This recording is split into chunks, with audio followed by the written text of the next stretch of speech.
60대 초반의 김 선생은 3개월 전 건강검진에서 충격을 받았습니다. 당뇨 전 단계라는 진단이었습니다. 체중도 표준보다 10kg이나 많았습니다. 의사가 말했습니다. 지금 관리 안 하시면 당뇨병으로 발전합니다. 살도 빼야 하고 혈당도 잡아야 합니다. 김 선생은 걱정이 되었습니다.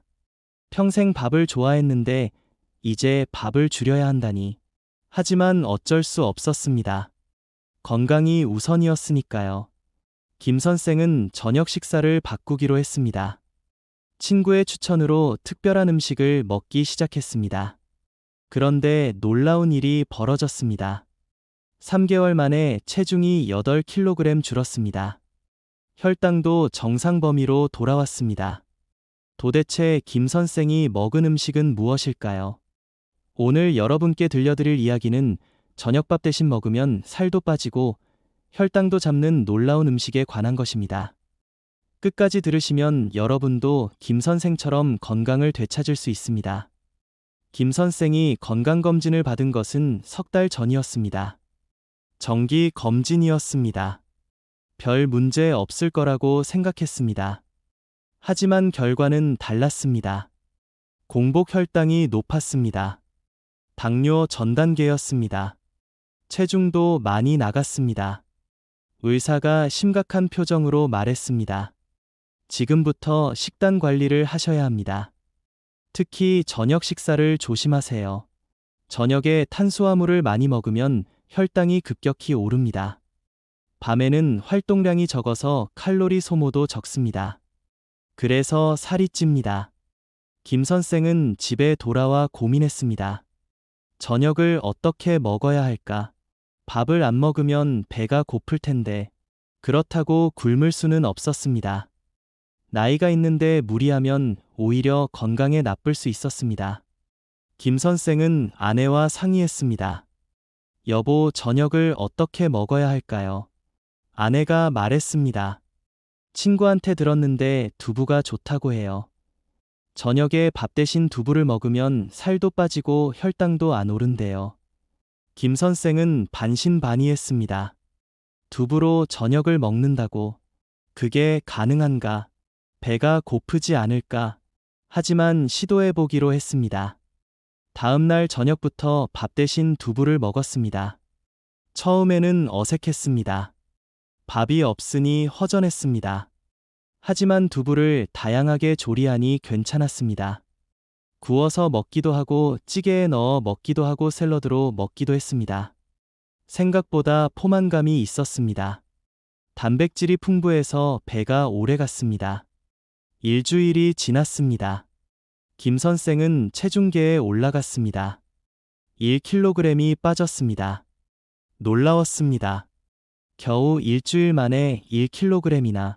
게다가 배고프지도 않았습니다. 두부가 생각보다 든든했습니다. 김 선생은 계속하기로 했습니다. 2주가 지났습니다. 다시 체중을 쟀습니다. 2kg이 더 빠졌습니다. 김 선생은 신기했습니다. 이렇게 쉽게 살이 빠지다니. 한 달이 지났을 때 김 선생은 확실한 변화를 느꼈습니다. 체중이 4kg 줄었습니다. 옷이 헐렁해졌습니다. 허리둘레도 줄었습니다. 무엇보다 몸이 가벼웠습니다. 계단을 오를 때 숨이 덜 찼습니다. 아침에 일어날 때도 개운했습니다. 김 선생은 만족했습니다. 두부 식단이 효과가 있었습니다. 2달째 되던 날 김 선생은 혈당을 측정했습니다. 집에 있는 혈당 측정기로 공복 혈당을 쟀습니다. 놀라운 결과였습니다. 혈당이 정상 범위로 떨어졌습니다. 2달 전보다 확실히 낮아졌습니다. 김 선생은 기뻤습니다. 두부가 혈당 조절에도 도움이 되는구나. 3개월이 지났을 때 김 선생은 다시 건강검진을 받았습니다. 결과가 나왔습니다.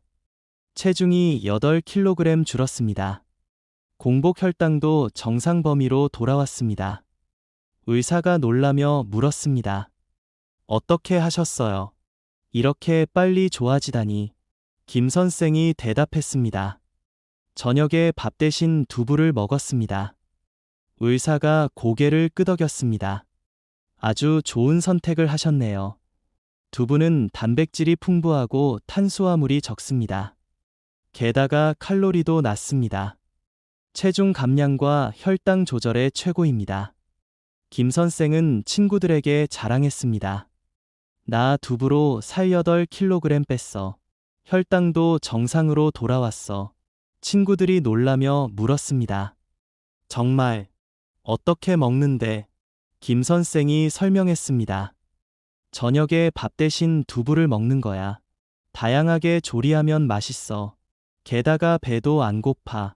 친구들이 관심을 보였습니다. 나도 해봐야겠다. 김 선생의 친구 박 씨도 두부 식단을 시작했습니다. 박 씨도 체중과 혈당 문제가 있었습니다. 김 선생의 성공 사례를 보고 용기를 얻었습니다. 박 씨도 저녁에 밥 대신 두부를 먹기 시작했습니다. 처음 일주일은 힘들었습니다. 밥이 너무 먹고 싶었습니다. 하지만 참았습니다. 김 선생처럼 되고 싶었으니까요. 2주가 지나자 익숙해졌습니다. 이제는 두부가 더 좋았습니다. 한 달 후 박 씨도 체중이 줄었습니다. 혈당도 좋아졌습니다. 박 씨는 김 선생에게 고맙다고 했습니다. 두부가 왜 이렇게 좋을까요? 여러 이유가 있습니다. 첫째, 단백질이 풍부합니다. 단백질은 포만감을 주고 근육을 유지하는 데 도움이 됩니다. 나이가 들면 근육이 줄어듭니다. 단백질을 충분히 섭취해야 근육을 유지할 수 있습니다. 두부는 식물성 단백질의 훌륭한 공급원입니다. 둘째, 탄수화물이 적습니다. 밥이나 면에 비해 탄수화물 함량이 훨씬 낮습니다. 그래서 혈당이 급격히 오르지 않습니다. 당뇨 환자나 당뇨 전 단계 환자에게 좋습니다. 셋째, 칼로리가 낮습니다. 같은 양을 먹어도 밥보다 칼로리가 훨씬 적습니다. 체중 감량에 도움이 됩니다. 넷째, 소화가 잘 됩니다. 부드러워서 소화기관에 부담이 적습니다. 나이가 들면 소화 기능이 떨어집니다. 두부는 소화하기 쉬운 음식입니다. 다섯째, 영양소가 풍부합니다. 칼슘, 철분, 마그네슘 등이 들어있습니다. 특히 칼슘은 뼈 건강에 중요합니다. 중년 이후에는 골다공증 위험이 높아집니다. 칼슘을 충분히 섭취해야 합니다. 두부는 좋은 칼슘 공급원입니다. 여섯째, 콜레스테롤이 없습니다. 동물성 단백질과 달리 식물성 단백질이라 콜레스테롤이 없습니다. 심혈관 건강에 좋습니다. 일곱째, 이소플라본이 들어있습니다. 이소플라본은 항산화 작용을 합니다. 노화를 늦추는 데 도움이 됩니다. 두부를 어떻게 먹어야 할까요? 다양한 방법이 있습니다. 가장 간단한 방법은 구워서 먹는 것입니다. 두부를 썰어서 팬에 구우면 됩니다. 소금이나 간장으로 간을 하면 맛있습니다. 찌개에 넣어 먹을 수도 있습니다. 된장찌개나 김치찌개에 두부를 넣으면 단백질도 보충하고 맛도 좋습니다. 샐러드로 먹을 수도 있습니다. 두부를 작게 깍둑 썰기해서 채소와 섞으면 됩니다. 드레싱을 뿌리면 맛있는 샐러드가 됩니다. 두부 스테이크도 좋습니다. 두부를 두껍게 썰어서 물기를 빼고 팬에 구워서 소스를 뿌리면 됩니다. 간단하면서도 맛있습니다. 두부 스크램블도 있습니다. 두부를 으깨서 계란처럼 볶으면 됩니다. 채소를 넣으면 더 영양가가 높아집니다. 두부 무침도 좋습니다. 두부를 으깨서 참기름, 간장, 깨소금으로 무치면 됩니다. 파나 고추를 넣으면 더 맛있습니다. 두부 국도 좋습니다. 맑은 국에 두부를 넣으면 담백하고 시원합니다. 두부전도 있습니다. 두부를 썰어서 밀가루와 계란을 입혀 부치면 됩니다. 간식으로도 좋습니다. 두부 조림도 맛있습니다. 두부를 간장 양념에 조리면 됩니다. 밥 반찬으로도 좋지만 저녁에 두부만 먹을 때도 좋습니다. 하지만 주의할 점도 있습니다. 첫째, 양을 조절해야. 김 선생이 두부 식단을 시작하고 나서 또 다른 변화가 생겼습니다. 혈압도 낮아진 것입니다. 원래 김 선생은 혈압약을 먹고 있었습니다. 고혈압 때문이었습니다. 하지만 두부 식단을 시작한 후 혈압이 점점 안정되었습니다. 3개월 후 의사가 말했습니다. 혈압이 많이 좋아졌네요. 약을 줄여볼까요? 김 선생은 기뻤습니다. 두부가 혈압에도 도움이 되는구나. 의사는 설명했습니다. 체중이 줄면서 혈압도 낮아진 것입니다. 게다가 두부에는 칼륨이 들어있어서 혈압 조절에 도움이 됩니다. 소금 섭취를 줄이고 두부를 먹으니 혈압이 좋아진 것입니다. 김 선생의 또 다른 친구 최 씨는 상황이 조금 달랐습니다. 최 씨는 콩을 못 먹는 체질이었습니다. 두부를 먹으면 배에 가스가 차고 불편했습니다. 최 씨는 김 선생에게 말했습니다. 나는 두부를 못 먹겠어. 배가 불편해. 김 선생이 말했습니다. 그럼 다른 방법을 찾아봐. 두부 말고도 저녁에 먹을 수 있는 게 많아. 최 씨는 다른 음식을 알아봤습니다. 영양사와 상담했습니다. 영양사가 추천한 것은 닭가슴살이었습니다. 닭가슴살도 단백질이 풍부하고 칼로리가 낮습니다. 탄수화물도 거의 없습니다. 최 씨는 저녁에 밥 대신 닭가슴살을 먹기 시작했습니다. 최 씨도 효과를 봤습니다. 한 달 만에 체중이 3kg 줄었습니다. 혈당도 좋아졌습니다. 최 씨는 만족했습니다. 두부는 못 먹지만 닭가슴살로도 효과를 볼 수 있었습니다. 최 씨가 김 선생에게 말했습니다. 자네 덕분에 나도 건강해졌어. 고마워. 김 선생이 웃으며 대답했습니다. 뭘 그래? 우리 서로 건강하게 오래 살자고. 김 선생의 경로당 친구들도 관심을 보이기 시작했습니다. 경로당에는 당뇨나 고혈압 환자가 많았습니다. 체중 문제로 고민하는 사람도 많았습니다. 김 선생이 자신의 경험을 이야기하자 모두 귀를 기울였습니다. 한 어르신이 물었습니다. 저녁에 두부만 먹으면 배가 안 고프나요? 김 선생이 대답했습니다. 처음에는 조금 허전했어요. 하지만 2주쯤 지나니 익숙해졌어요. 두부를 충분히 먹으면 배도 부르고 오래 가요. 다른 어르신이 물었습니다. 맛은 어때요? 맨날 같은 거 먹으면 질리지 않나요? 김 선생이 웃으며 말했습니다. 조리 방법을 다양하게 하면 질리지 않아요. 어제는 구워 먹고, 오늘은 찌개로 먹고, 내일은 샐러드로 먹고, 그러면 계속 새로운 맛이에요. 경로당에서 몇 명이 두부 식단을 시작했습니다. 일주일에 한 번씩 모여서 서로 경험을 나눴습니다. 어떻게 조리했는지, 얼마나 살이 빠졌는지 이야기를 나눴습니다. 서로 격려하고 응원했습니다. 함께 하니 더 힘이 났습니다. 한 달 후 모두 효과를 봤습니다. 평균적으로 3kg 이상 살이 빠졌습니다. 혈당도 좋아졌습니다. 모두 기뻐했습니다. 김 선생은 뿌듯했습니다. 자신의 경험이 다른 사람들에게 도움이 되니 보람이 있었습니다. 김 선생의 며느리도 관심을 보였습니다. 며느리는 출산 후 살이 찐 상태였습니다. 다이어트를 하고 싶었지만 모유 수유 중이라 무리할 수 없었습니다. 김 선생이 며느리에게 말했습니다. 두부 먹어봐. 나도 효과 봤어. 며느리가 물었습니다. 수유 중인데 괜찮을까요? 김 선생이 말했습니다. 두부는 단백질이 풍부해서 수유에도 좋아. 영양사한테 물어봐. 며느리가 영양사와 상담했습니다. 영양사가 말했습니다. 두부는 수유모에게 아주 좋은 음식입니다. 단백질이 풍부해서 모유 생성에 도움이 됩니다. 게다가 칼슘도 많아서 산모의 뼈 건강에도 좋습니다. 며느리도 저녁에 두부를 먹기 시작했습니다. 한 달 후 며느리의 체중이 줄었습니다. 건강하게 살이 빠졌습니다. 모유 수유에도 문제가 없었습니다. 오히려 모유량이 늘었습니다. 며느리가 시아버지에게 고맙다고 했습니다. 아버님 덕분에 건강하게 살을 뺐어요. 김 선생은 흐뭇했습니다. 김 선생은 두부 외에도 다른 저녁 식사 대체 음식을 알아봤습니다.